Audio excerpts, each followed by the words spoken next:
A very warm welcome to all of you in the class of matrix. Our topic for today is echelon form, normal form, inverse of a matrix. Myself Rupak Bhattacharjee, Assistant Professor, Department of Mathematics, GIS College of Engineering. So for today's class, we do have some prerequisites. So before entering into the direct discussion of this class, let us have a look on that. So the prerequisites are elementary row operation. Elementary row operation is already discussed in the last class. We know that there are three things allowed in elementary row operation. First one is we can interchange two rows Ri to Rj and Rj to Ri. We also know that in elementary row operation it is allowed that Ri, that means any row, can be converted into a scalar multiplication k of Ri provided k is not equal to 0. And in the third case, it is also allowed that Ri goes to Ri plus P Rj, where P is a scalar quantity. That means here we can choose one row Rj, then we can multiply that row by a scalar quantity P, then I can add that total quantity with ith row Ri, and this will be the new row I of the given matrix A. All these operations will be done element wise. That is why it is called elementary operation, and as we are following it for row, so we are talking about elementary row operations. So next, elementary column operation, the exactly same thing which will be applied in the context of columns, then it will be called elementary column operation. That means interchange of two columns and multiplication of a column by a non-zero scalar quantity and so on. Now we need echelon form, though the topic name contains echelon form, but you know that in the last class we have already discussed that how echelon form is generated from the elementary row operation using elementary row operation from a given matrix. Today also we are going to give a little emphasis on the theoretical part of echelon form and its continuation. So that is why the computational part of echelon form is required. Next, basic concepts of inverse of a matrix. We know that if we get a matrix A, then for which conditions and which cases actually we can find out the inverse of a matrix, and it is generally denoted as this. So we know that according to the definition, it is adjoint A by determinant A. So now look at this. First of all, this implies that determinant A has to be not equal to 0, otherwise we can't write it. This implies A has to be a non-singular matrix. Now, when the question of non-singularity comes, that means when the question of checking the determinant value of that given matrix comes, it automatically implies that A has to be a square matrix. So we can get a square matrix, then only we can think about its inverse, and we can proceed further if the determinant value of that square matrix is not equal to 0. So now we are moving for the next prerequisite, that is equality and equivalence. This concept is elaborately discussed in the last class. Equality of two matrices means it will be equal element wise. If we have two matrices like this one is our first one and this one is our second one, and the elements are here like this, then obviously all the positions corresponding to these positions will have to be equal. And in case of equivalence, if we use elementary row operation, we will get row equivalent matrix. Similarly for the next further cases. So let us enter in the today's discussion.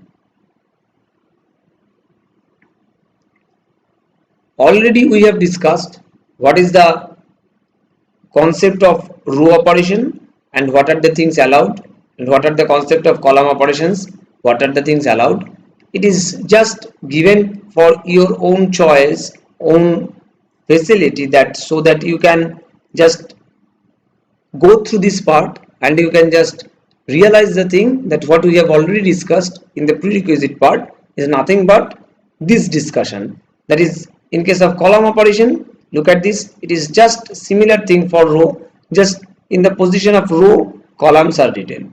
Similar case for this, and the condition also remains same, that it has to be not equal to 0, non-zero scalar quantity, and then obviously a scalar multiplication of a row I with row j. Here it is a scalar multiplication of column I with column j. So these are the explicit expressions of row operations and column operations. So next, echelon form. A and B are row equivalent if B can be obtained by successive application of a finite number of elementary row operations from A. What does it mean?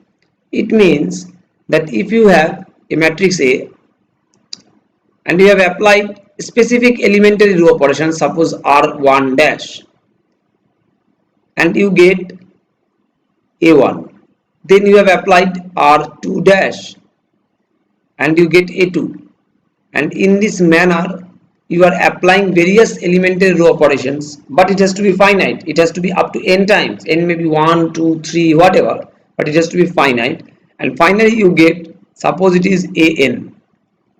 Look at this, then as you are getting A1 from A by elementary row operation, you are getting A2 from A1 by elementary row operation, then A1 is row equivalent to A and A2 is row equivalent to A1. That means A2 is row equivalent to A. So this is the concept of row equivalence. Now the definition of echelon form.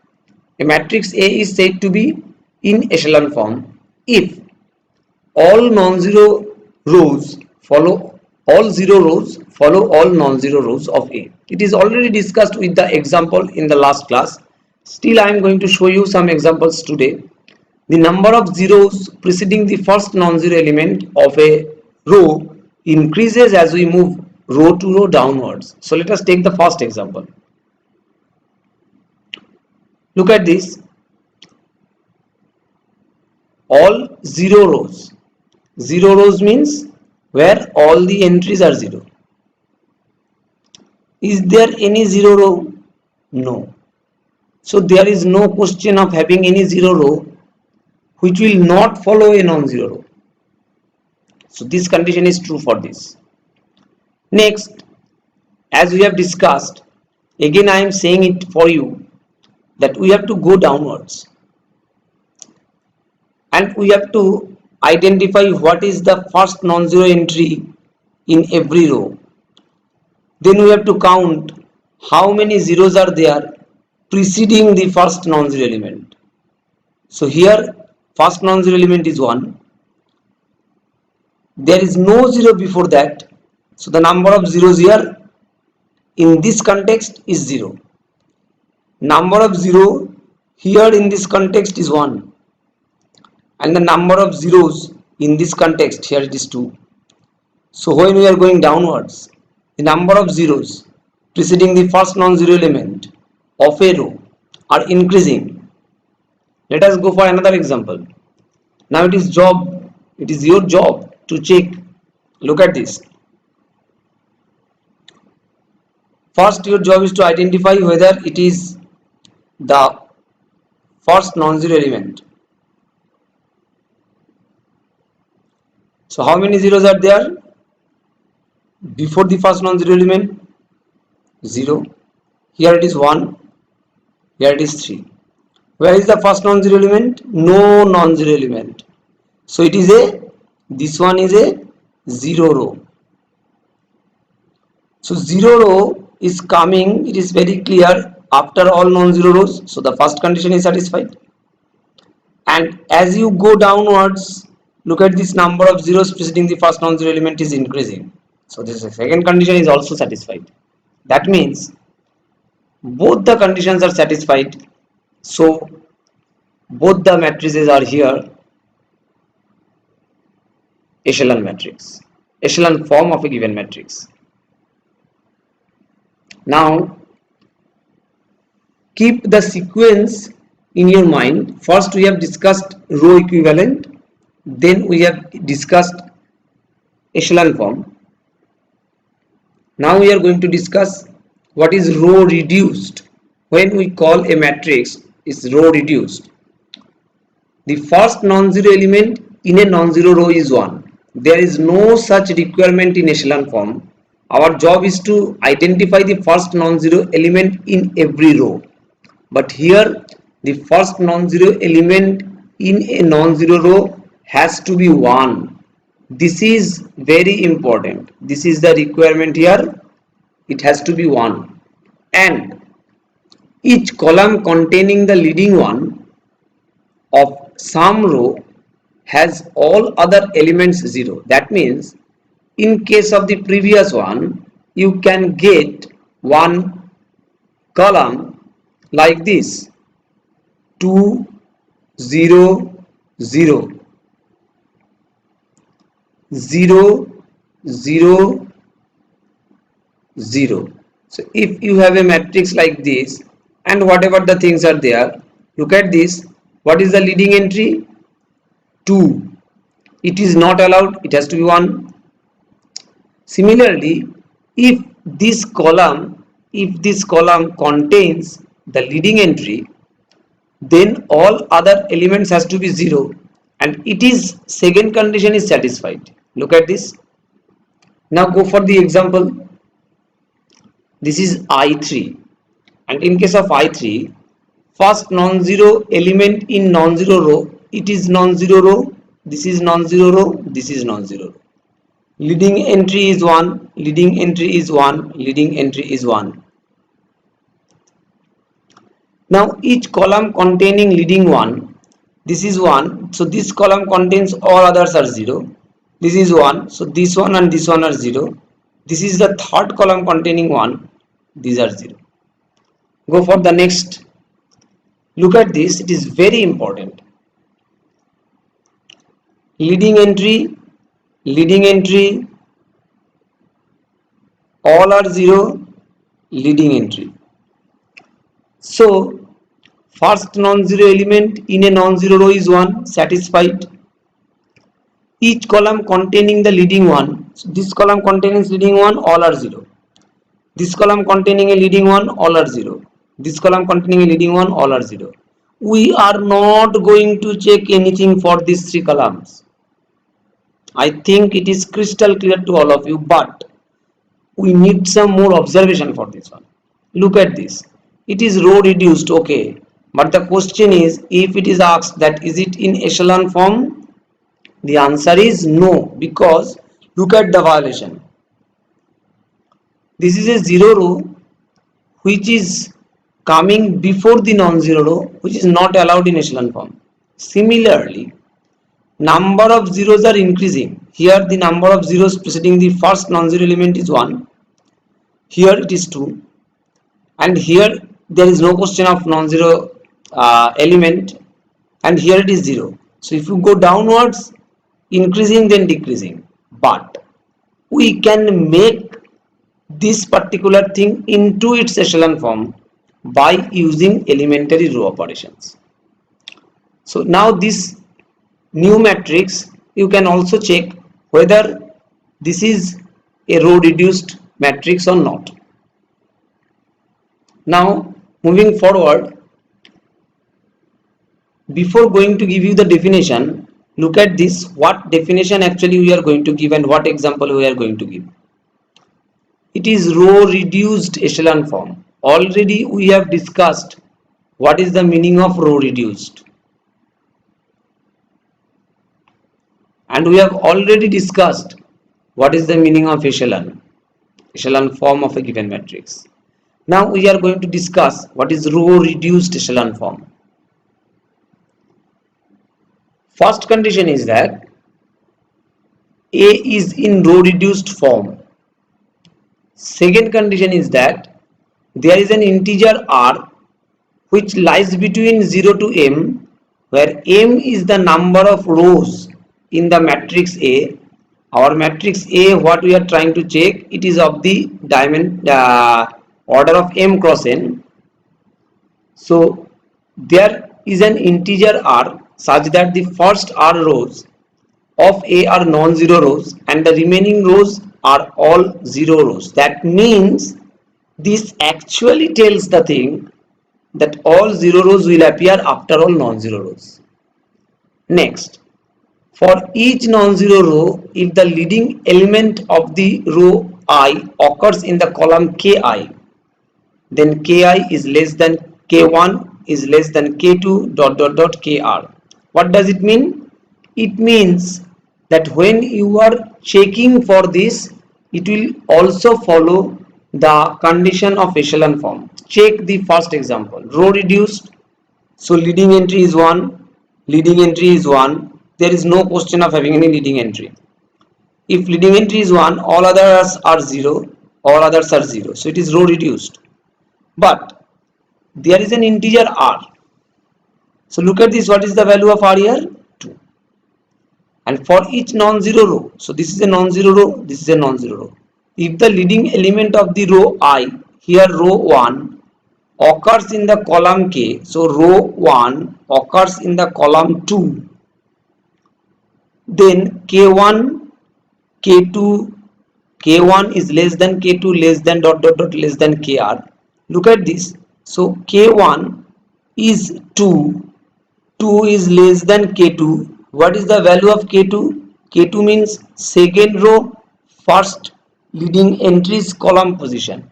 So second row's first leading entries column position is 1, 2, 3, 4, and it is very much obvious that 2 is less than 4.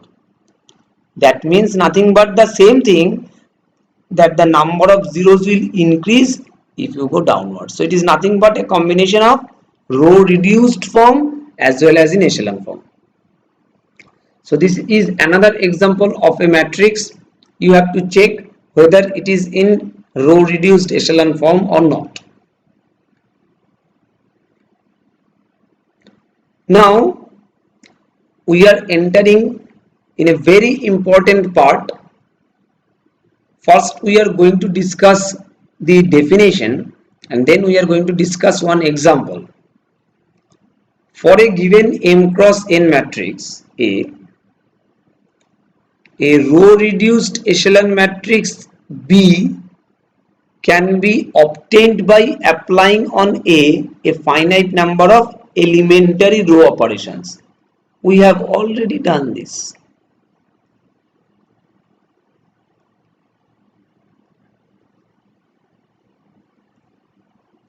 After getting this A2, we are naming it as B. Then we can get B1, B2 by applying some column operation C dash, C double dash. So a column reduced echelon matrix from this B can be obtained and which can be named as C. Then this C will be having some following properties. Let us check. No zero row is followed by a non-zero row. Next, no zero column is followed by a non-zero column. That means what is the thing true for the rows are going to be true for the columns. The leading one in each non-zero row is the only non-zero element, means it is the condition which is similar to row reduced form. Next, the leading one in each non-zero column is the only non-zero element. Next, This is important. The leading one in the kth row is the leading one in the kth column. Means if you get a leading one in second row position, then it will be the leading one for second column also. Then C is going to have the following form. Look at the form. This form says us that it is IR. What is IR? IR is the identity matrix of R order. This one is null matrix with R comma n minus R. That means number of rows will be R and number of columns will be n minus R. Another null matrix will be here m minus R comma R, and this null matrix will be m minus R n minus R. Can you recall the order of A? It is m cross n. So what we are getting here, it is R, means we are getting it is R cross R. So here we have R rows and here we have m minus R rows. So together with there are m rows. Here we are getting R columns. Here we are getting n minus R columns. So together with we are getting n columns. So we have a matrix A with m cross n order. We will get another matrix with m cross n order whose form will be like this. Then this C is said to be the fully reduced normal form, which is our second target of today's class. So this C will be termed as fully reduced normal form of the given matrix A. Okay. Now go for the next one. Let us have a practice. This is our given matrix 0, 0, 1, 2, 1 and so on. And if our target is to make it in normal form, look at this. If it is your leading one, all the entries are not 0. So it is not in normal form. So we have to try to make it in normal form, and we are trying to make it in R12, means interchanging row 1 and row 2, because what is the purpose of this one? The purpose is this 0 will come here and this 1 will be going here. Why? Because the number of zeros preceding the first non-zero element in a row must increase. So we will get this matrix. So look at this: 1 3 1 0 3 1 3 1 0 3 0 0 1 2 1 0 0 1 2 1. These two rows remains same. Now what is our target? Our target is to make this part 0. Our target is to make this part 0.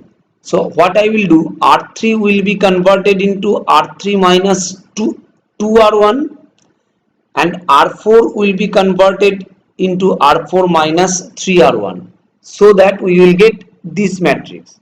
How we get this matrix? As I have discussed, that look at this: R3 goes to R3 minus 2R1 and R4 goes to R4 minus 3R1.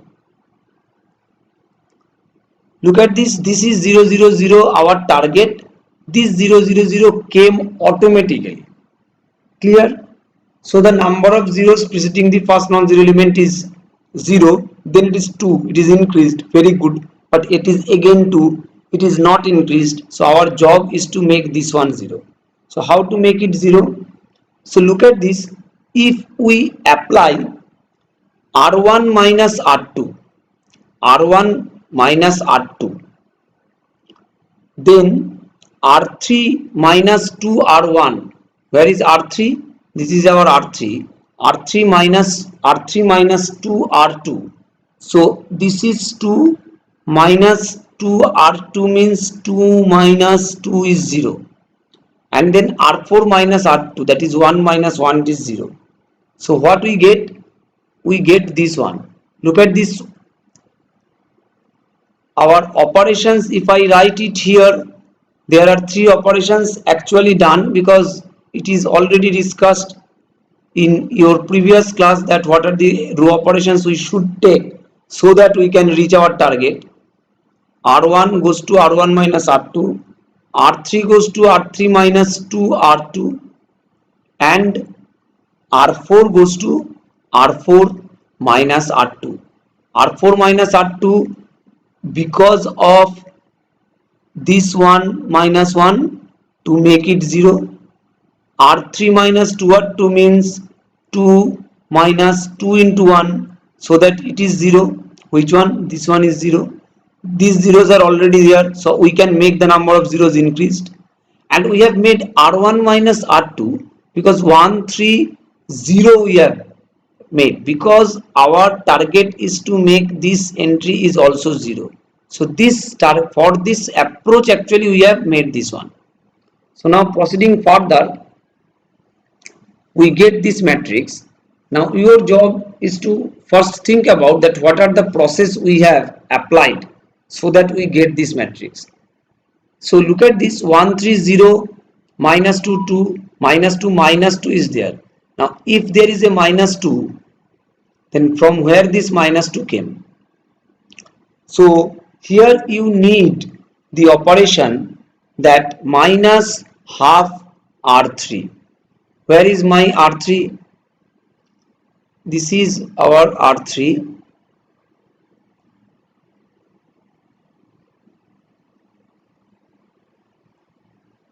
So R3 is this one, and this minus 2 is divided by minus half, so this one becomes 0 0 0 1 0. Look at this, leading entry actually we are making 1, leading entry we are making 1, which is the requirement of our normal form. Next we are applying some elementary operations so that we will get this one. What is the elementary row operation we have made? R1 plus 2 R3. We are applying R1 plus 2 R3, and by this what we get, this is our row and R3 is this one. So if we make R1, then R1 is 1 3 0 minus 2 minus 2, and R3 is this one 0 0 0 0 0 0 1 0. So 2 R3 means this one is 1, and it is going to be added with this minus 2, so it will be 1, and minus 2 it will be 0. Next what we are going to make is that, is there anything remaining for the next purpose? Is there any change? There is a change we are observing. So there is also one operation R2 minus 2 R3, and R2 minus 2 R3 gives you this element 0, because when we are making this one, our target is to make the remaining elements 0. Okay, so now we are going to check for the next operation, C2 minus 3 C1 and C5 minus 2 C1. So if we just check this, then what we are getting, C2 minus 3 C1, where is our C2? This is our C2.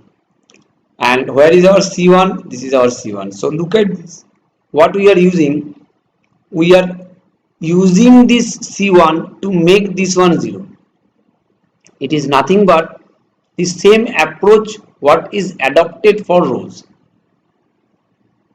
And C5 minus 2 C1, where is our C5?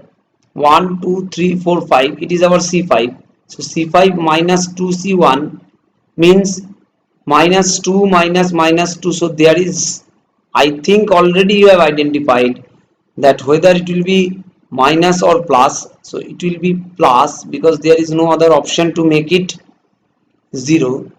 So it will be plus 2 minus 2 into 1, that is 0. So the first column becomes, this row is becoming all zeros using this column operation. because we are making C2 minus 3C1, this one 0, and C5 minus 2C1, this one 0.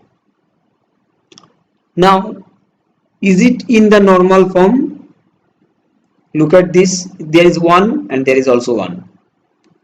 So this is not yet in our required target. So now look at this, first row we are not going to disturb, and obviously the last row we are not going to disturb because it is all 0, and here we get 1 as the leading entry and all others are 0. But we have to make some changes so that we can get this conversion over here. So this conversion, you please try to check first that what is the change we have made. Look at this one is actually creating a problem, and here it is 0. So how we can make this one as 0? Using elementary column operations. So it is C5. If I subtract C3 from C5, then it will be 0. So our new C5 will be C5 minus C3, and then we will get this one. Now, is it in the required form? What is the problem in it? Look at this. We have already discussed the leading entry in the kth row will be the leading entry in the kth column. So leading entry in the second row is 1, and this one has to be the leading entry of the second column, but it is not in the second column. That means this one is creating a problem. If this one comes here, then we will be happy and we will get the get satisfied the requirement of normal form. So look at this, our next matrix, here we changes this one. So how we get this? We make a suitable interchange between columns C2 3. That means column 2 is going to be column 3 and column 3 is going to be column 2. So this is very good and satisfied, this is very good and satisfied, this is very good and satisfied, but still this is the leading entry in the third row, but this is not the leading entry in the third column. So we have to make one little change, that is, if I make this column over here and if I make this column over here, then it will be completely done. So we need C3 4 over here, and C3 4 gives this one, which is I think your desired normal form. Check this, all leading entries are 1 in rows, all leading entries are 1 in columns. There are no other elements except this one in this row and in this column, and if there is any 0 row, it is coming after the all non-zero rows, and the leading entry in the ith row is the leading entry in the ith column. So this is the whole practice. In the next part, that means the third part of today's class, we are going to find out the inverse of a matrix by elementary row operations. So inverse of a matrix is already known to you, and you have already calculated this in your previous classes or in your previous standards. But here we are going to find out the inverse of a matrix with the help of elementary row operation. So we have the strategy of this, that if we have a matrix A, obviously it is already discussed in the prerequisite part of the class, it has to be a square matrix and it must be a non-singular one. Here it is a third order square matrix. So we are taking the third order identity matrix I3 over here. This is the technique you have to follow. Clear? Next, your target is to make this part as I3, and for that the elementary row operations what you are going to use over here, the same thing will be applicable for this I3. When you get this one is I3, the remaining part will be automatically the inverse of this given A. So let us check that what we get. We are adding the second row and the first row. So what is our second row? This is this 3 plus 2 5, 0 plus 0 0, minus 2 2 0. So I think now it is clear why we have added this to make it 0, because I3 is 0, our target is to make it 0. So obviously for the next step, you know that you have to divide this row by 5. That means you are multiplying this row by 1 by 5 so that you can make it 1 0 0. What is our requirement? So it is obviously identified by you, and as you have divided it by 5, it is 1 0 0. So you have to divide this thing also in by 5. So it is 0 0.2, 0 0.2 and 0. So next your target is to make it 0, make it 1, make it 0. So look at this. If you subtract the first row by multiplying 2, that means R2 is going to be R2 minus 2 R1, then 2 minus 2 into 1 will be 0, then 0 into 2 into 0 will be 0, then minus 2 into 2 into 0 will be minus 2. Look at this, our target to make it 0 we have already got. Similarly, the same operation is applicable over here. Your job is to make it 0. You have to think for this, and while executing you have to execute it for this one and this one both. So next one is this one is multiplication by minus half. What is the reason behind this? Because we are making this one is 1. Why we are making it this one is 1? Our requirement is to make this one is 1. We can make it. One very important information, that there is no such hard and fast rule that you have to use this elementary row operation for this problem. You can use multiple number of elementary row operations to convert a given matrix into its desired structure.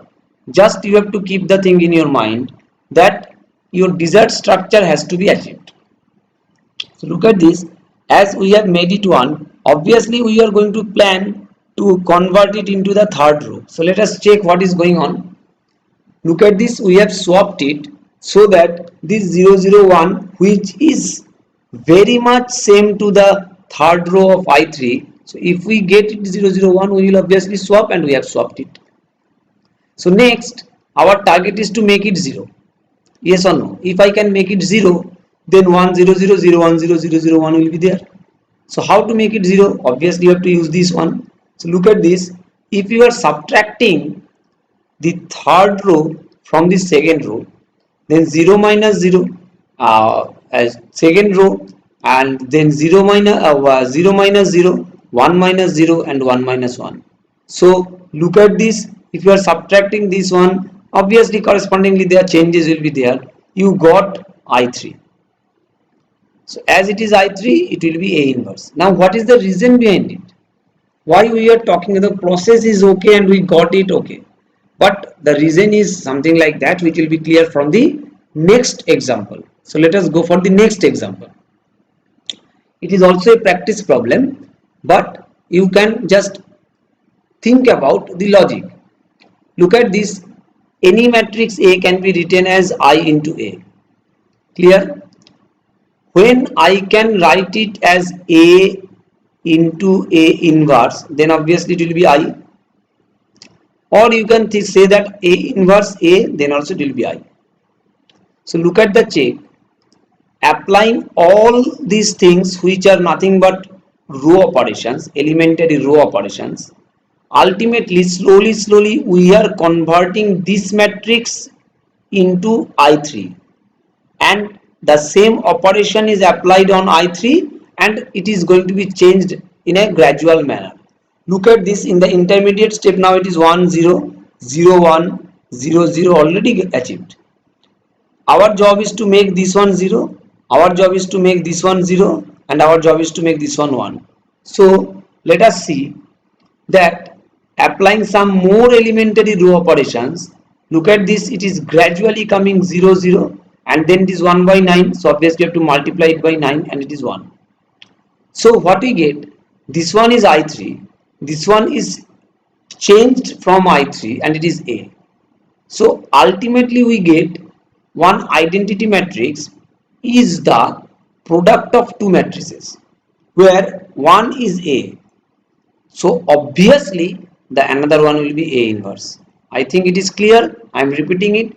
You got I is a product of A into B. So here B is equal to A inverse, or you can say that A is equal to B inverse. So in this way and in this logic we are finding out the inverse of a given matrix. Now these are your assignments. You have to convert the given matrix A into its normal form, as we have discussed, and we have given a lot of time for the elaborate discussion how to convert a matrix into its normal form.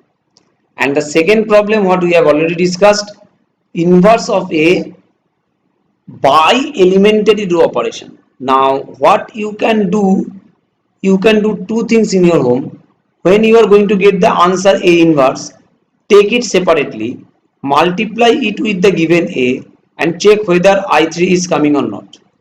And also do one calculation in your home. As A is given, you please find out adjoint A and you please find out determinant A and check what you are getting. It is the same A inverse with the A inverse calculation by elementary row operation or not. And while doing this, please check your watch that how much time you need to devote for this calculation and how much time you need to devote for this calculation.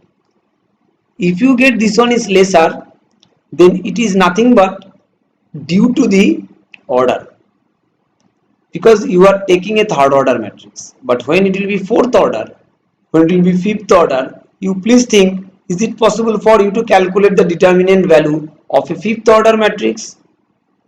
For a fifth order matrix, you have to convert it into fourth order. How many? 1, 2, 3, 4, 5. So how many fourth order determinants will be there? 5. Then for every fourth order, you have to convert it into 3. How many? 4. So there are 12. There are 12. So 12 into 4, 48. And then you have to multiply it. So I think now it is very much prominent to you that what is the application of elementary row operations in the context of matrix. So I have used these references for preparing this class, and thank you all. All the problems you are requested to solve very cautiously. This is for today's class. Happy listening, happy learning.